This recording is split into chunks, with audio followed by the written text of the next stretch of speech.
Okay, I'll jump in. Um, let's see, which screen do you guys want? I want this one. So this one? There we go. Okay, so I've been kind of working at the intersection of lots of various complicated features that, interact in ways that can be confusing. Want to just do a real quick demo on something that I did this week, and then I might try and demo something I did a couple weeks ago that I tried to demo in the past and got myself confused. That's how complicated these things are. So this one, you can see that I've got a model up that's taking advantage of the DBT environments. Um, and I'm in a branch, and so I'm able to actually switch DBT environments. And I'll also note that this model is Git enabled. So here I am, I'm in the production environment, everything's cool. I've made some changes to this branch and I want to create a pull request. So I'm going to create a pull request. And it just jumped me in to create this pull request. Great. All right, well, that's the current behavior. Now, imagine that I had actually switched into my development environment within the branch, my development DBT environment, and now I've got all of my dev views and whatnot going on here. If I create the pull request from based on the dev DBT environment, there's going to be all kinds of views and different fields that I've done development on that really aren't part of my production schema. And so that pull request is going to have all these differences in it that really shouldn't be there. And so I've just gone in and I've added a simple guardrail for when I create the pull request if I'm not in my production environment. Before, you saw it just jumped me straight into the open the pull request. Now I'm going to pop up this warning that says, hey, you're in a non-production environment. Are you sure you want to continue? So just a little bit of friction in the create pull request flow. And this same warning will be present if you already have a pull request open and you've switched over to a development DBT environment, and then you go to update the pull request. You would have the same effect of like, now that branch is based on my development environment. So adding some guardrails to prevent people, or at least prevent people from unknowingly create or update pull requests based on non-production schema, basically. These same guardrail will be in place for environment schemas, environment connections. So if I'm in an environment connection and I have a non-default and I'm doing schema switching, then I will warn like, hey, you're not in the default schema here. Okay, so that's number one. And then let's see, we're gonna try this time. Like I say, I confused myself last time. Things were actually working, but this stuff's complex, and so even the people who develop it sometimes get themselves confused. So if I jump over here, I'm gonna pick, oh, which one was it? I think that I have got PG local. I think it's PG local is the one. Let's just check. All right. Does this one have environments set up? Oh yeah, so this one's got environments set up. So I've got this this connection. I've got two databases actually. I've got one of my test databases is running in Docker, and one of them's running in local Postgres, not in Docker. So I'm just taking advantage of that to basically set up two connections that have different schemas, different tables in them. And if we look at this one here, I'm just gonna start simple.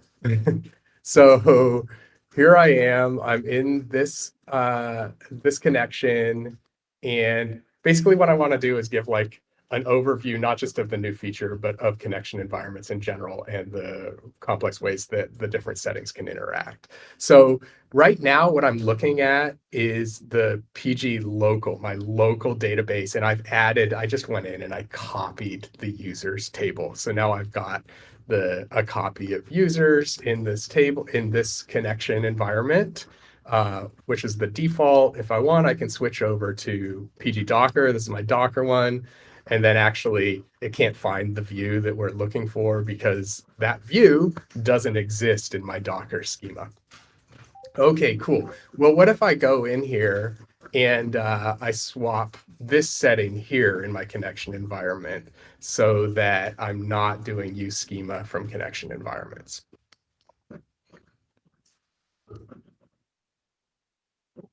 Oh, now I'm still using the schema model that came from from my local Postgres database, not the Docker one. And so now you can see that we've got this users copy. Cool, right? But what if I want to do an analysis on this? And I want to select, I don't care, age.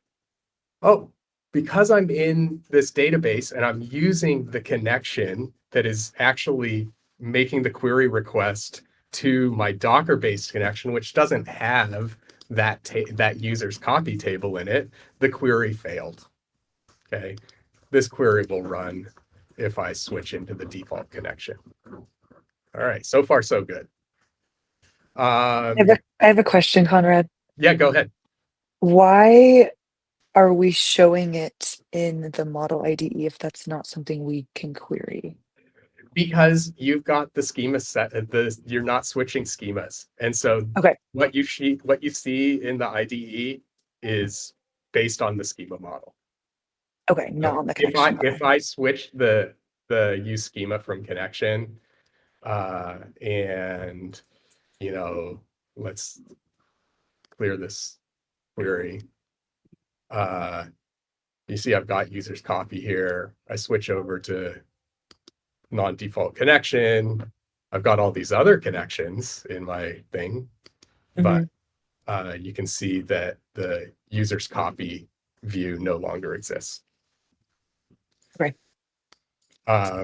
If I'm boring people, I can stop, but I feel like this deserves a little bit of an overview. Okay, that's great. So now we've got this nice feature that allows us to dynamically assign connections based on a user attribute. So I think I've got the user attribute called dynamic connection. I think the value for default is default, and I'm going to update that. Doing that actually brings this in. PG Docker would have to be the user attribute, although I think that I want a different one. Well, let's not do that. Let's just refresh. Okay, so now I'm in dynamic connections, and I want to turn on, do I want to do that? Yeah, I want to see what I've got in this dynamic connection. So let's jump back into here. Even though I'm in the branch, oh, did you see I turned off this setting, allow branch connection environment override. And what that means is that even though I'm in a branch, I can no longer override the user attribute based connection environment. And so I continue to get, and it looks like, let's see here. Yeah, so I must have the correct user attribute to get the Docker connection, the non-default connection. And that's really the thing that I was trying to show here, is that we've added this new setting to make it so that when I'm in a branch, I can or cannot override the user attributes setting. And this is important because if you're able to override the user attribute setting and you're using user attribute based connections for security purposes, and some of the users that you're trying to secure are queriers or above, then they're able to go into branches and they would be able to select a different connection than the one that's assigned by their user attribute, and that would override. They would then be able to bypass that security that you're providing via the user attribute-based connection. So this is an important setting to know about when you're doing this. I'm going to wrap up there just by saying that all of these settings do work in conjunction with one another. They're complicated enough that I've confused myself when trying to demo them. And so don't hesitate to ask if you have any questions when you're trying to get these settings right for your various use cases. And let's see if I can close it out.